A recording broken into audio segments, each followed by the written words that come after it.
Baie welkom by Versteekte Juwele. Het jy al kop gekrap oor die drie-eenheid? Moenie alleen voel nie.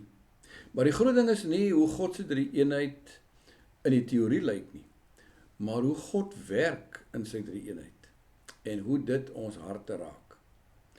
En daarmee help Galasiërs 4 vers 1 tot 7 ons baie. Ons lees daar dat toe die regte oomblik aangebreek het, toe die tyd vol geword het, het God die Vader sy Seun gestuur. God het iets groots vir die wêreld in gedagte gehad, en hy het die tyd in 'n sekere rigting gestuur, en toe die regte tyd gekom het, het hy opgetree. Die Vader stuur die Seun. En die Seun, ons lees in Galasiërs 4, hy koop ons los. Ons was vervreemde kinders van God. En deur die geweldige oorgawe van sy lewe het Christus ons teruggekoop sodat ons egte kinders van God kan word. Nou dit het hy gedoen sonder ons, buite ons en lank voor ons daar was. En ons kon onaangeraak gebly het. Dit kon maar net iets van langs gelede gewees het. Maar hoe kom dit van lang gelede by ons uit?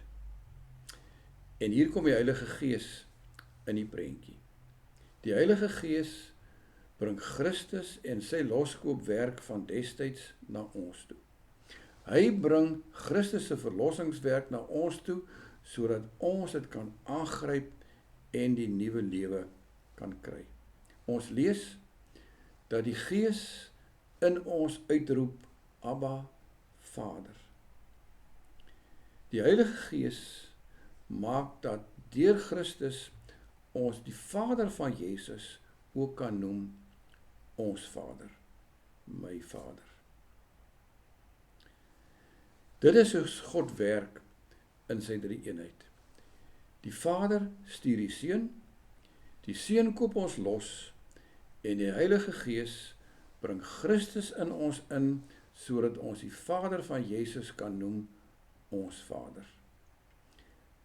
Ons lees dat daar staan, Abba Vader, roep hy. En Abba Vader beteken iets soos Papa Vader, in 'n intieme verhouding. So word die drie-eenheid van God vir ons 'n saak van lof, en dit bly nie maar 'n saak van kopkrap nie.